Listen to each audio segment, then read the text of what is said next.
நம்ம சென்னை சில்க்ஸின் பெருமை மிகு ஆடி சேல். தரமான ஆடி, பெருமை மிகு ஆடி. தேர்வு மையங்கள் வாரியாக நீட் முடிவுகளை வெளியிட வேண்டும் என்று உத்தரவு பிறப்பிக்கப்பட்டிருக்கிறது. தேர்வு முடிவுகளை வெளியிடும் உத்தரவை மாற்ற வேண்டும் என்ற கோரிக்கை நிராகரிக்கப்பட்டிருக்கிறது. நாளை மாலை 5 மணிக்குள் வெளியிட வேண்டும் என்று உச்சநீதிமன்றம் உத்தரவு பிறப்பித்திருக்கிறது. தேசிய தேர்வு முகமைக்கு இந்த உத்தரவினை உச்சநீதிமன்றம் பிறப்பித்திருக்கிறது. அண்மைச் செய்தியை பார்க்கிறோம். விவரங்களோடு இணைந்திருக்கிறார் செய்தியாளர் நிரஞ்சன். மிக முக்கியமான ஒரு உத்தரவை உச்சநீதிமன்றம் வெளியிட்டிருக்கிறது. நாளை மாலை 5 மணிக்குள் நீட் தேர்வு முடிவுகளை தேர்வு மையங்கள் வாரியாக வெளியிடணும் அப்படின்னு சொல்லியிருக்கிறாங்க. என்னென்ன விஷயங்கள் எல்லாம் குறிப்பிட்டு சொல்லியிருக்கிறாங்க? நீட் தேர்வு முடிவுகள் என்றது விளையாட்டாலும் கூட முழுமையான விவரங்கள், மாணவர்கள் யார் யாரு, எவ்வளவு மதிப்பெண்கள், இந்த மாதிரியான விஷயங்கள் அப்படின்றது கம்ப்ளீட் டீட்டெயில்டா எதுவுமே வெளியிடப்படல.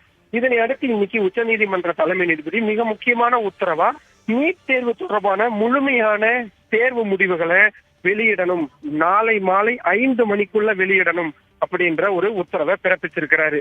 மாநில வாரியா, நகரங்கள் வாரியா, அதே போல தேர்வுகள் நடந்த மையங்கள் வாரியா இந்த தேர்வு முடிவுகள் அப்படின்றது வெளியிடப்படணும் அப்படின்ற ஒரு உத்தரவு பிறப்பிக்கப்பட்டிருக்குது. உதாரணத்துக்கு கோயம்புத்தூர்ல ஒரு குறிப்பிட்ட மையத்துல ஒரு 2200 மாணவர்கள் எழுதியிருக்கிறாங்கன்னா அந்த மையத்துல எந்தெந்த மாணவர்கள் தேர்வு எழுதினாங்க, அவங்களுடைய மதிப்பெண்கள் விவரம், இந்த மாதிரியான விஷயங்கள் முழுமையா வெளியிடப்படணும் அப்படின்றதுதான் உத்தரவு. இதுல ஒரு சின்ன ஒரு விளக்கமும் இருக்கு. எந்த மாணவர்கள் முடிவு வெளியாகுதோ அந்த மாணவர்கள் பற்றிய விவரங்கள் எதுவும் வெளியாக கூடாது, அதாவது அவங்களுடைய தனிப்பட்ட ஐடென்டிட்டி அப்படின்றது வெளியாக கூடாது அப்படின்ற ஒரு உத்தரவு பிறப்பிக்கப்பட்டிருக்குது. இது எதுக்குன்னா வழக்கு விசாரணை முடியாம இருக்கக்கூடிய சூழல்ல அது குழப்பங்களை தேவையில்லாம ஏற்படுத்தக்கூடாது அப்படின்றதுக்காக தான். அதே நேரத்துல முழுமையான தேர்வு முடிவுகளை வெளியிடும் பட்சத்துல நாங்க இதுல ஏதேனும் குளறுபடிகள் நடந்திருக்கு அப்படின்னு செஞ்சுக்க முடியும் அப்படின்ற விஷயம் நீதிபதிகள் சொன்னாங்க. மத்திய அரசு சார்பில் இந்த தேர்வு நடந்த தேர்வு மையங்கள் வாரியா முடிவுகளை வெளியிடணும் அப்படின்றத மாற்றணும், அது ரொம்ப கஷ்டமான விஷயம், அது இயலாத உண்மை அப்படின்ற மாதிரியான சொன்னாங்க. ஆனா அதுக்கு தலைமை நீதிபதி அதை ஏற்க மறுத்திருக்கிறாரு. இந்த உத்தரவுல எந்த மாற்றமும் கிடையாது, நாளைக்குள்ள நீங்க கண்டிப்பா அந்த முடிவுகளை வெளியிடணும் அப்படின்னு சொல்லி வழக்கின் விசாரணையை திங்கட்கிழமை காலை 10:30 ஒத்தி வச்சிருக்கிறாங்க. அன்னைக்கு மத்தியானத்துக்குள்ள இந்த நீட் சம்பந்தமான வழக்கு விசாரணையை முழுமையா நாங்க முடிச்சிடலாம் அப்படின்ற ஒரு விஷயத்த சொல்லி இருக்கிறாங்க. ரெண்டாவது, கவுன்சிலிங் மாதிரியான விஷயங்களுக்கு இன்னைக்கு எதுவுமே உள்ள போகல. 24ஆம் தேதி கவுன்சிலிங் தொடங்கறதுக்கு திட்டமிட்டு இருக்கிறோம் அப்படின்ற ஒரு விஷயத்த மத்திய அரசு சொன்னாங்க. ஆனா அது உறுதி இல்லாத தகவல் தான். இந்த வழக்கின் விசாரணையை பொறுத்துதான் நாங்க மேற்கொண்டு முடிவெடுக்க போறோம் அப்படின்னு சொல்லியிருக்கிறாங்க. வழக்கின் விசாரணை ஒத்திவைக்கப்பட்டிருக்கு. மிக முக்கியமான உத்தரவா முழுமையான தேர்வு முடிவுகள் வெளியிடப்படணும் அப்படின்ற மிக முக்கிய உத்தரவு தேசிய தேர்வுகள் முகமைக்கு வெளியிடப்பட்டிருக்குது.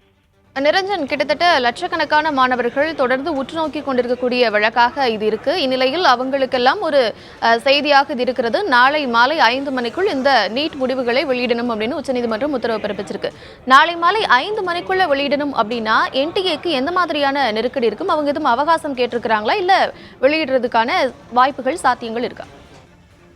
அவகாசம் அப்படின்றத அவங்க கேட்டாங்க தான், ஏன்னா இதுல முடியாது அப்படின்ற மாதிரி விஷயங்கள். ஆனா உங்ககிட்ட எல்லா டேட்டாவுமே இருக்கும், நீங்க கண்டிப்பா அதை வெளியிடணும் அப்படின்ற மிக திட்டவட்டமான ஒரு உத்தரவாதம் பிறப்பிச்சிருக்கிறாங்க. அதுக்கு ஏன் ஒரு காரணம் சொல்றாங்கன்னா, இது நிறைய மாணவர்களுடைய, லட்சக்கணக்கான மாணவர்களுடைய எதிர்காலம் சார்ந்த விஷயம், தாமதம் அப்படின்றத ஏற்றுக்கொள்ள முடியாது, அதனால நீங்க கண்டிப்பா வெளியிட்டு தான் தீரணும் அப்படின்ற ஒரு உத்தரவை பிறப்பிச்சிருக்காங்க. இப்ப தேசிய தேர்வுகள் முகமைக்கு 2-3 வேலைகள் இருக்கு. முதல்ல எந்தெந்த தேர்வு மையங்கள் வழியா நடந்திருக்கும் அந்த விஷயங்களை அவங்க சொல்றது, அவங்க அந்த டேட்டாவை எல்லாத்தையும் சரியா அலைன் பண்ணணும். இரண்டாவது, மாணவர்கள் பற்றிய தனிப்பட்ட விவரங்கள் எதுவும் வெளியே கசிஞ்சிடக்கூடாது, அதை முழுமையா மறைச்சு அதுக்கப்புறம் தான் அவங்க வெளியிடணும். இந்த மாதிரியான சில முக்கியமான வேலைகள் இருக்கு. பட் ஆனா அப்கோர்ஸ் அது அவங்களோட சாப்ட்வேர்ல இருந்து இந்த மாதிரி வெளியிடுறதுக்கு நிறைய விஷயங்கள் இருக்கு. அதனால அவங்க சுலபமா பண்ணக்கூடியதுதான். தேவைப்படும் பட்சத்துல, இது பண்ண முடியாத சூழல் இருக்கும் பட்சத்துல நீதிமன்றத்தை நாடி அவங்க கால அவகாசம் கேட்கறதுக்கு வாய்ப்பு இருக்கு. ஆனா இன்னைக்கு கால அவகாசம் கேட்டதுக்கு முடியாதுன்னு மறுப்பு தெரிவிக்கப்பட்டிருக்கு. தேர்வு மையங்கள் வாரியாக தேர்வு முடிவுகளை வெளியிட்டால் மட்டுமே என்ன நடந்தது என்பதை நாங்கள் தெரிந்து கொள்ள முடியும் என்று உச்சநீதிமன்றம் மிக முக்கியமான ஒரு உத்தரவை பிறப்பித்திருக்கிறது. நாளை மாலை 5 மணிக்குள் நீட் தேர்வு முடிவுகள் வெளியிடப்பட வேண்டும் என்றும் உச்சநீதிமன்றம் உத்தரவு பிறப்பித்திருக்கிறது. விரிவான விவரங்களை வழங்கியமைக்கு நன்றி நிரஞ்சன். நம்ம சென்னை சில்க்ஸின் பெருமை மிகு ஆடி சேல். தரமான ஆடி, பெருமை மிகு ஆடி. ஆடி.